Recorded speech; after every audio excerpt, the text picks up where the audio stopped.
हमारी माताएं बहन भी मैरिड हो तो अनमैरिड हो तो शॉपिंग करने जाएंगी तो श्रृंगार पहले करेंगे। सुन लीजिए ध्यान से, हमारे गुरुजन ऐसा कहते हैं, संत मुनि ऐसा कहते हैं, जब तक शाम तक या जब तक पति न हो तब तक श्रृंगार नहीं करना चाहिए। और अनमैरिड कन्याओं को कभी भी श्रृंगार नहीं करना चाहिए जब तक शादी न हो जाए। ताली मत बजाओ, बहुत सी माता बहन हमसे नाराज हो जाएंगे। मैं आपको नाराज करने के लिए बात नहीं बोल रहा हूं। सच यह है, श्रृंगार हम अपने को किसी को अपने आप को सुंदर दिखाने के लिए और किसी को प्रसन्न करने के लिए करते हैं। आजकल आप मार्केट में जाते हो बिना श्रृंगार किए आप जाते नहीं। और मुझे तो बड़ी टेंशन तब हो जाती है जब साड़ी वाला ये कहता है भाभी जी आप ये ले लो, आप पे ये सूट करेगी। साड़ी वाला कहता है भाभी जी आप ये ले लो, आप पे ये। क्यों भाई, तू कौन सो देवर है, कौन सो है? और बेशरम आदमी, मेरे खसम ते 10 साल बड़ा और तू कह रहा भाभी जी ये ले लो। और फिर तू कहीं कह रहा भाई मैं जाके काज पहरूंगी बुक है ये जी ये ले लो, तो बात समझ में आवे। और भाभी जी बड़ी खुश, अच्छा सच्ची कह रहे हो ये सूट करेगी? हाँ ले ले, फ्री में दे रहा, ले जा ले ले।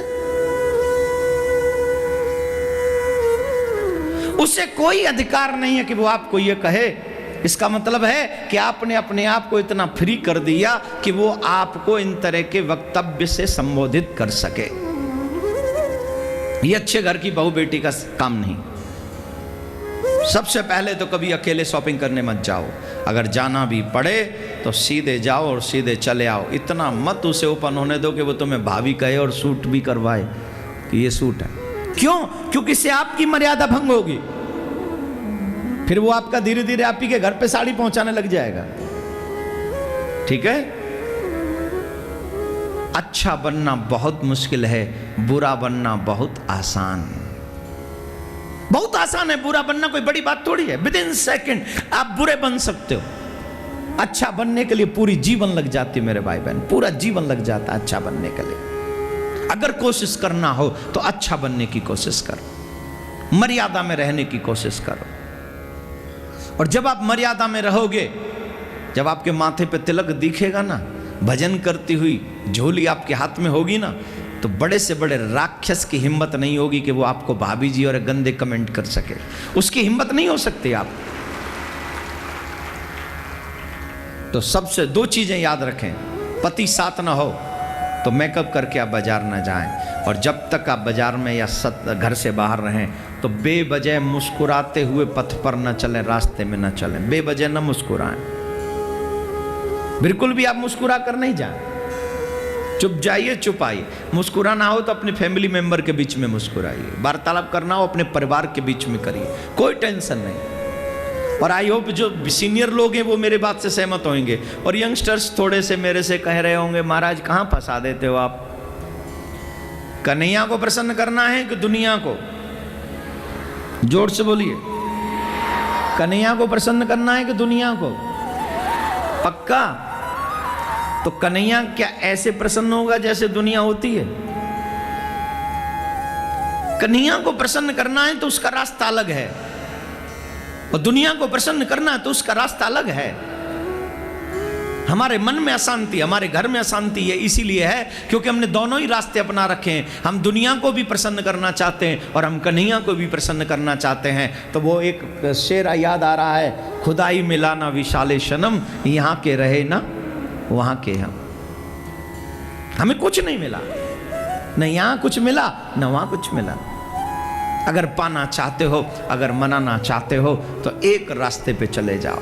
और जब एक रास्ते पे चले जाओगे काना मिलेगा, मिलेगा सांवरिया, बजेगी बांसुरिया, जन्म अनमोल रे तू राधे राधे बोल रे।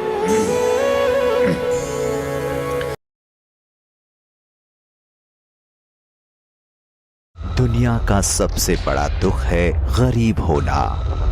और उससे भी बड़ा दुख है अनाथ होना। जिंदगी अगर एक जंग है तो सबसे ज्यादा जिंदगी की जंग असहाय, अनाथ एवं गरीब बच्चे ही लड़ रहे हैं। वैसे तो यह दुनिया बहुत बड़ी है और इस दुनिया में जिसका कोई नहीं उसके भगवान हैं, इसमें कोई संदेह नहीं। परंतु वही भगवान जब किसी महापुरुष को सत्प्रेरणाओं से प्रेरित कर उनको माध्यम बनाकर समाज सेवा की ओर अग्रसर करते हैं तो भगवान की कृपा एवं दयालुता का एहसास स्वतः होने लगता है। कुछ इसी तरह का विचार शांति दूत श्री देवकीनंदन ठाकुर जी के हृदय में स्फुरित हुआ। विचार था असहाय, बेघर, अनाथ बच्चों के लिए आशियाना बनाकर उन्हें शिक्षा के प्रकाश से रोशन करना, समाज की मुख्य धारा से जोड़ना। पूज्य ठाकुर जी एक ऐसा ही आश्रय बनाने जा रहे हैं जहां उन बच्चों का संपूर्ण विकास एवं उनके भविष्य का निर्माण होगा। शिक्षा, संस्कार, देश प्रेम, खेल, उच्च